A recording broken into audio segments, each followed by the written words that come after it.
Au sommaire de cette édition en religion, archéologie et manuscrits de l'Ancien Testament reconnus par l'UNESCO. Au Mali, 16e édition du forum de Bamako. Au Caire, parade militaire en l'honneur de Boutros Ghali. Inauguration d'un centre d'essai clinique pour les enfants. Virus Zika, le pape suggère un possible recours à la contraception. Mesdames et messieurs, bienvenue dans cette édition d'information. Merci de rester connectés à The Blessing Channel. Parlons tout de suite de religion, comme annoncé dans les titres. En archéologie, un manuscrit de l'Ancien Testament reconnu par l'UNESCO. Le livre biblique Codex d'Alep est désormais considéré officiellement comme un trésor mondial puisque l'UNESCO vient de l'enregistrer dans son patrimoine. S'il est aussi précieux, c'est parce qu'il s'agit de la plus ancienne version connue de la Bible hébraïque. L'actualité africaine à présent en Guinée, les corps des soldats guinéens des Nations Unies tués le 12 février dernier dans une attaque djihadiste à Kidal au Mali. Un hommage leur a été rendu par le président Alpha Condé et des membres des familles des victimes. À Kidal, au Mali, parmi eux une femme. Eh bien, les corps de 6 de ces 7 casques bleus guinéens ont été rapatriés hier après-midi à Conakry, dans leur pays donc. Les dépouilles ont été accueillies sur le tarmac de l'aéroport par le président Alpha Condé, ainsi que des membres des familles des victimes éplorées.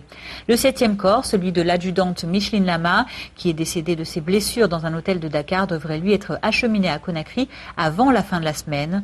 Pour rappel, à Kidal, la semaine dernière, l'attentat suicide à la voiture piégée, combiné à des tirs de roquettes, a été revendiqué par le groupe djihadiste Ansardine, dirigé par le Touareg Iyad Aggali.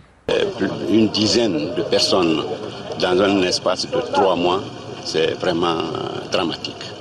Donc vraiment, nous profitons de l'occasion pour adresser toutes nos condoléances aux familles éplorées, aux forces de défense et de sécurité, au gouvernement et au peuple de Guinée. Je suis en deuil, aujourd'hui c'est un sentiment de regret et de satisfaction à la fin. Si je parle de regret, perdre un jeune frère et tout jeune, c'est très difficile, mais c'est la mort, on est accepté toujours. La 16e édition du Forum de Bamako se tient dans la capitale malienne, placée sous le parrainage du président Ibrahim Boubacar Keïta. Cette édition a pour thème l'Afrique entre chaos et émergence. Tous les participants soulignent aussi l'importance de réfléchir sur les moyens pour parvenir à une Afrique débarrassée de ses maux.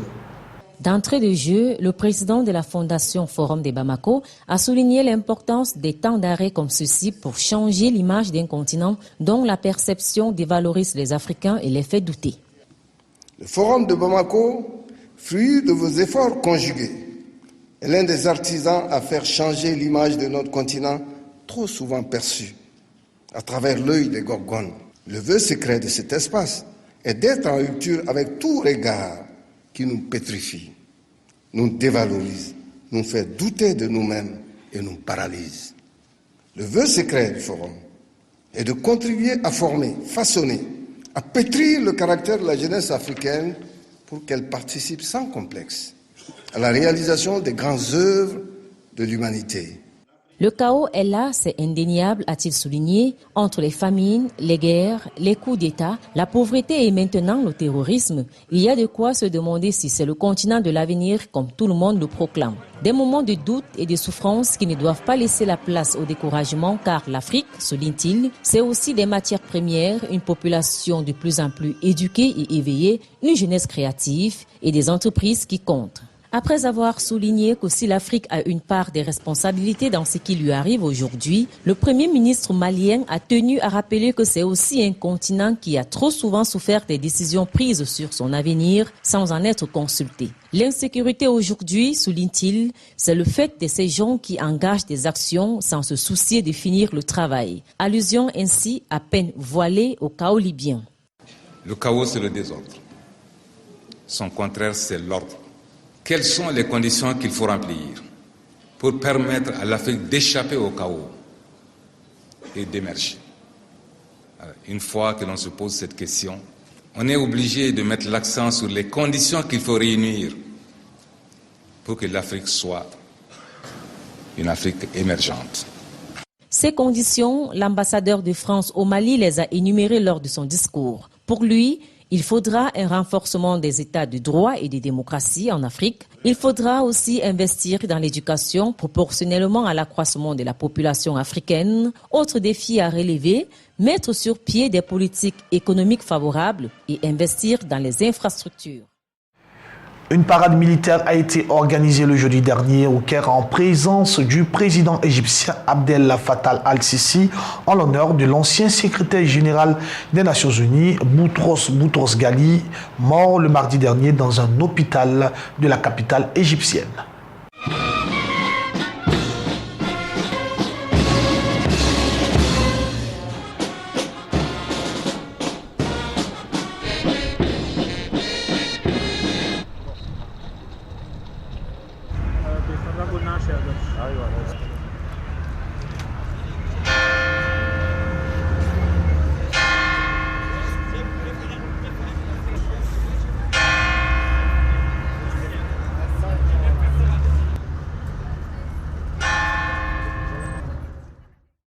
L'actualité internationale s'ouvre à présent avec la France. Satisfaction du MEDEF, embarras du Parti socialiste et courroux des fondeurs. En France, le projet de loi sur le travail qui sera présenté le 9 mars prochain en Conseil des ministres promet de nouveaux débats animés au Parlement.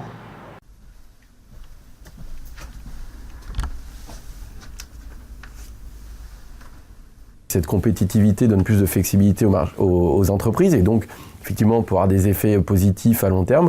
En revanche, un effet négatif à court terme, c'est qu'on vise à réduire en fait le coût du travail horaire. C'est-à-dire qu'en gros, ça vise aussi à augmenter la durée du travail sans forcément augmenter les salaires. Et donc, globalement, un effet plutôt négatif sur la demande et donc la consommation. Donc des effets plutôt positifs à long terme sur l'emploi, mais plutôt négatif à court terme sur les salaires. Aujourd'hui, la variable d'ajustement du marché du travail se fait essentiellement par les CDD ou l'intérim. Alors, il y a une des bonnes raisons qui pourrait être recherchée, c'est de dire finalement, il faudrait aujourd'hui qu'on ait une dualité du marché du travail moins forte et donc il y a peut-être plus de CDI et moins de CDD. Si ces CDI sont plus flexibles, alors à ce moment-là, on aura moins de précarité sur les CDD, donc ça c'est plutôt louable. Le risque, par contre, derrière, c'est effectivement qu'on ait des licenciements plus importants, qu'on ait des ajustements au marché du travail un peu plus forts par ce biais-là. La France, jusqu'à présent, avait plutôt résisté de ce côté-là et aujourd'hui, à la fois par les choix que le gouvernement a fait de compétitivité face aux autres pays, mais aussi par la pression qu'on peut avoir à Bruxelles, s'engage effectivement sur des réformes plus structurelles, une plus grande flexibilité du marché du travail, qui est effectivement quelque chose d'un peu nouveau pour les modèles économiques et sociaux français, qui est une réponse aussi à ce qu'ont fait les concurrents, mais qui pose aussi un problème plus global au niveau de l'Europe, qui est que cette concurrence accrue crée aussi des problèmes de déflation, des problèmes de rémunération, des problèmes de demande dans la zone euro, parce qu'on voit bien que cette compétitivité, elle passe aussi par finalement moins de rémunération du travail. Deux grands dossiers sont sur la table des 28 chefs d'État et de gouvernement réunis à Bruxelles. D'une part, la question du maintien du Royaume-Uni au sein de l'Union européenne et d'autre part, la crise migratoire. Deux grands dossiers sur la table des 28 chefs d'État et de gouvernement réunis à Bruxelles. D'une part, la question du maintien du Royaume-Uni au sein de l'Union européenne et d'autre part, la crise migratoire. La première journée de ce sommet européen n'aura pas permis de tout régler, loin de là. Concernant le dossier britannique, des discussions petit comité devaient se poursuivre une partie de la nuit. Vers 3h du matin, le président du Conseil européen a fait un point sur la situation. Pour le moment, a-t-il dit, je peux seulement dire que nous avons fait certains progrès, mais il reste encore beaucoup à faire. Concernant la crise migratoire, la volonté européenne exprimée ce jeudi, c'est d'associer davantage la Turquie. Aussi, une rencontre spéciale avec les dirigeants turcs est-elle prévue début mars. Face au défi de l'arrivée des réfugiés, la réponse ne peut être que collective, a insisté le président de la Commission.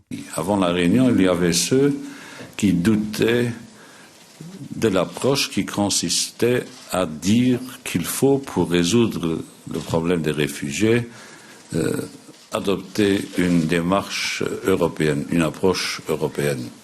Nous avons dit à l'unanimité ce soir que la démarche doit être européenne et que les solos nationaux ne sont pas recommandables. Plus tôt dans la soirée, Jean-Claude Juncker avait critiqué l'Autriche qui a décidé de manière unilatérale d'imposer des quotas de demandeurs d'asile.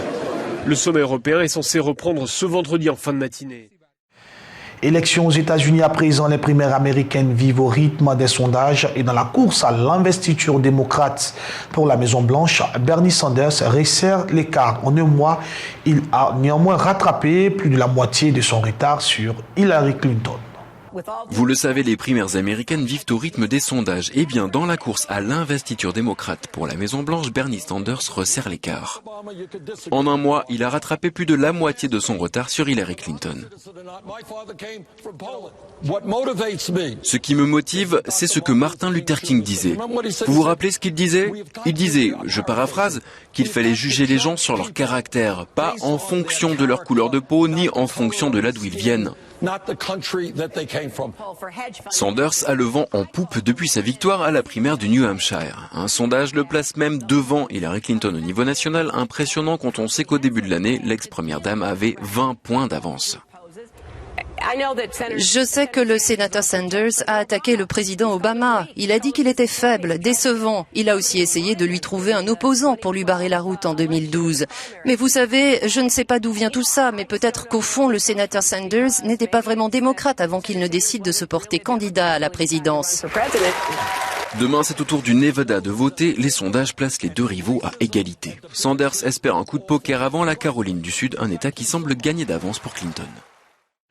Direction l'Asie à présent, précisément la Corée du Sud qui a averti le tir de la fusée envisagée par la Corée du Nord peu après son 4e essai nucléaire ne serait jamais toléré et a promis d'abattre tout missile qui menacera ainsi son territoire, la Corée, une péninsule sous tension depuis des décennies. Suivons cette vidéographie.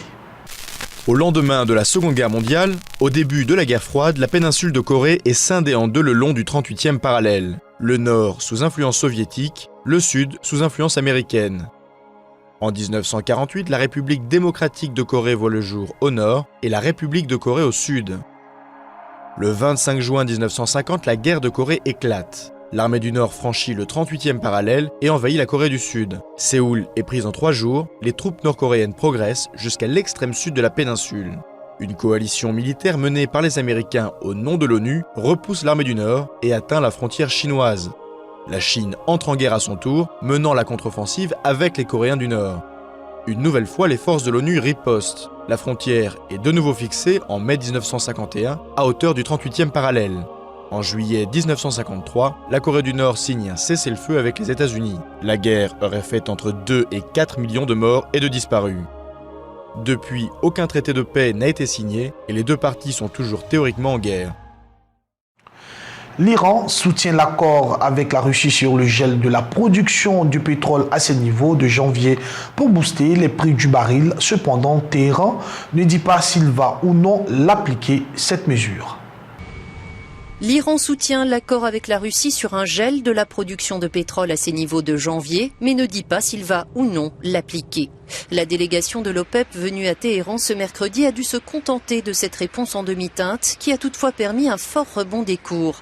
Pourtant la veille, le ministre iranien du pétrole avait tenu des propos sans équivoque. Il est important de noter 2 choses. Il y a un excès d'offres, mais l'Iran ne renoncera pas à son quota de production. Téhéran a prévu de renouer avec son quota antérieur aux sanctions internationales d'ici la fin de l'année. Le pays estime que c'est aux membres de l'OPEP qui dépassent leur quota de réduire leur production pour soutenir les prix, Arabie Saoudite en tête. Je pense que l'Iran va faire pression sur l'Arabie Saoudite pour continuer à faire ce qu'il avait prévu de faire avant que la situation ne devienne aussi dangereuse, dit cet analyste. L'Iran ne quittera pas volontairement la partie avant d'avoir pu commencer à jouer. Faute de compromis entre l'Arabie Saoudite et l'Iran, l'accord historique conclu mardi entre Riyad et Moscou risque de rester lettre morte. Il ne sera en effet validé que si tous les grands producteurs s'engagent à l'appliquer. Parlons à présent d'économie. L'OCDE, l'Organisation de coopération et de développement économique, revoit à la baisse ses prévisions de croissance pour l'économie mondiale. Elle table sur 3% cette année contre 3,3% en novembre dernier en raison du ralentissement des pays émergents et aussi de la modeste reprise de l'économie avancée. L'OCDE revoit à la baisse ses prévisions de croissance pour l'économie mondiale. L'Organisation de coopération et de développement économique table sur 3% cette année contre 3,3% en novembre dernier. Elle se dit déçue par le ralentissement des pays émergents et la modeste reprise des économies avancées. Des investissements publics sur des projets de qualité et des politiques structurelles plus ambitieuses pour promouvoir des synergies dans le secteur privé doperaient la croissance mondiale et réduiraient les risques financiers, a estimé son économiste en chef. L'OCDE s'attend à ce que la croissance ralentisse à 1,4% en zone euro cette année pour remonter à 1,7% en 2017. Pour les États-Unis, pénalisés par le dollar fort et la chute des cours du brut, elle prévoit 2% de croissance cette année et 2,2% l'an prochain. En Australie, c'est la panique chevelue, une sorte de tempête de neige, mais sous la forme de herbes mortes, il faut le dire, qui envahit tout et qu'on appelle aussi des virevoltants. Les Australiens appellent ce phénomène étrange une panique chevelue. En anglais, une hairy panic, une sorte de tempête de neige, mais sous la forme de cette herbe morte qui envahit tout et qu'on appelle les virevoltants. Dans cette ville du sud de l'Australie, les couches de virevoltants atteignent jusqu'à 3 mètres de haut. Parlons toujours de ce virus. La rapide expansion de l'épidémie Zika et son probable lien avec une malformation congénitale ont amené 14 pays d'Amérique latine à s'engager à lutter contre ce virus, le virus Zika et la dengue et le chikungunya. Suivons cette vidéographie. Les virus de la dengue, du chikungunya et du Zika sont cousins. Ils sont véhiculés par les mêmes moustiques Aedes, Aedes aegypti et le moustique tigre, Aedes albopictus. Aedes aegypti est présent principalement en région tropicale, alors qu'Aedes albopictus est implanté en zone tropicale et tempérée, envahissant de plus en plus les Amériques et l'Europe. Les trois maladies peuvent présenter des symptômes très proches, fièvre, maux de tête, courbatures, comme dans un état grippal. Le chikungunya déclenche plutôt de fortes douleurs articulaires souvent invalidantes, mais qui disparaissent généralement au bout de quelques jours ou semaines. Moins répandu et jusqu'ici moins étudié, le Zika passe souvent inaperçu. Quand il se manifeste, il donne aussi souvent lieu à des éruptions cutanées ou des conjonctivites. Il est recommandé aux femmes enceintes d'être particulièrement vigilantes. Des cas de microcéphalie ont été observés chez des fœtus et nouveau-nés durant des épidémies. Selon l'OMS, la moitié de la population mondiale est exposée à la dengue. La dengue sévère, autrefois appelée dengue hémorragique, constitue une cause majeure d'hospitalisation et de mortalité pour les enfants en Asie et en Amérique latine. Un patient atteint un jour de la dengue est immunisé à vie, mais seulement contre le type de dengue qu'il a développé. La meilleure protection reste donc d'éviter les piqûres de moustiques qui véhiculent le virus. Tout comme pour se prémunir du chikungunya et du Zika. Dans les zones à risque, il est également conseillé de vider, nettoyer ou couvrir les contenants susceptibles de retenir l'eau, ni à moustiques. Toujours dans la santé, un centre unique en France dédié aux essais cliniques sur enfants souffrant des maladies neuromusculaires, affections rares mais particulièrement handicapantes dont l'issue peut être aussi fatale a été inauguré ce jeudi 18 février 2016 dans l'enceinte de l'hôpital pédiatrique Trousseau de Paris.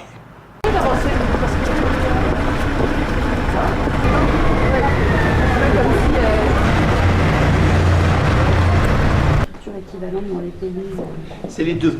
C'est-à-dire qu'en fait, les animaux viennent du monde et les animaux sont différents si vous avez. Ah, d'accord. Au moment où on a décidé dessus, il sera plus présent, la famille sera plus présent, le médecin il sera plus présent. La première fois, ces 2 ans étaient vraiment ce qui est plus difficile, c'est le sport par exemple. Que ça je peux pas le faire, même en dehors de. Même ici ou en dehors. Alors, la maladie, on l'a découvert très tôt, puisque Charles il avait 2 ans et demi. C'est une maîtresse de Charles en fait, qui trouvait qu'il avait du mal à monter les escaliers par rapport à ses camarades. Nous, on s'en était pas rendu compte, puisque c'est notre premier garçon, donc on n'avait pas de repères par rapport à d'autres enfants. Travaillant sur différentes maladies, les plus fréquentes sont par exemple la maladie de Duchenne, qui est une maladie qui touche un petit garçon sur 5000. Donc c'est rare, mais c'est pas si rare que ça fait 100 cas par an en France. Le petit garçon est normal à la naissance et pendant les 2 ou 3 premières années de la vie, et puis il va avoir des difficultés à marcher. Il perd la marche aux alentours de 10 ans, 11 ans, et il décède généralement entre 20 et 30 ans. Donc une maladie vraiment terrible. Qu'est-ce que ça change d'être là, d'habiter sa maîtresse à l'autre hôpital ? Parlons à présent de la médecine connectée, capteur sur le front, le torse ou le bras. Toute une électronique corporelle se développe. En médecine, des objets connectés permettent aux médecins de recueillir des données sur la santé des patients. Suivons cette vidéographie. Aller chez le médecin, depuis des siècles, c'est par un contact personnel que la médecine s'exerce. Mais cette pratique est bousculée par Internet, la téléphonie mobile, la collecte massive des données et les réseaux sociaux. Grâce à la médecine connectée, le patient consulte son médecin, souvent à distance, par visioconférence. De son côté, le médecin recueille de nombreuses données sur l'état de santé du patient à l'aide d'objets connectés, comme les balances qui enregistrent et transmettent le poids, les oxymètres qui déterminent le taux d'oxygène dans le sang, les tensiomètres qui prennent la tension cardiaque, ou les glucomètres qui permettent de surveiller les diabétiques. Les applications mobiles pour smartphones, tablettes ou montres connectées complètent cette panoplie. La recherche profitera également de cette manne en agrégeant les données médicales de milliers, voire de millions de personnes. Cette masse de données intéresse les chercheurs qui pourront découvrir les causes complexes, jusqu'alors inconnues de certaines maladies, mais surtout de perfectionner la prévention. Un patient sera alerté sur une future maladie bien avant qu'elle ne se manifeste et tant qu'il est encore temps de la guérir. Seul bémol de cette révolution numérique, le secret médical risque de disparaître. Parlons à présent de sport dans cette édition d'information, précisément le football. L'entraîneur Zinedine Zidane réussit son baptême de feu en Ligue des Champions grâce à la victoire du Real de Madrid qui s'est imposé 2-0 sur la pelouse de l'AS Roma. Cristiano Ronaldo a inscrit son 12e but cette saison dans cette compétition. Le Real Madrid se rapproche des quarts de finale de la Ligue des Champions en s'imposant 2-0 sur la pelouse de la Roma. Cristiano Ronaldo inscrit son 12e but cette saison dans la compétition, puis Ressé double la mise en fin de rencontre. De quoi envisager la fin de la malédiction pour les Madrilènes qui restent sur 8 éliminations de suite contre des clubs italiens, dont une face à la Roma en 8e de finale en 2008. Soirée difficile pour la Gantoise battue à domicile 3-2 par Wolfsburg, 8e de la Bundesliga. L'international allemand Julian Draxler fait très mal aux champions de Belgique en signant un doublé avant un 3e but signé Max Kruse. Sven Kroms et Khalifa Koulibaly réduisent le score pour le petit poussé de la Ligue des Champions, dont le conte de fées pourrait prendre fin contre les Loups à l'issue du match retour dans 3 semaines. Mesdames et messieurs, c'est ici que prend fin cette édition d'information. Merci de suivre Blessing Channel. Dieu vous bénisse, à bientôt.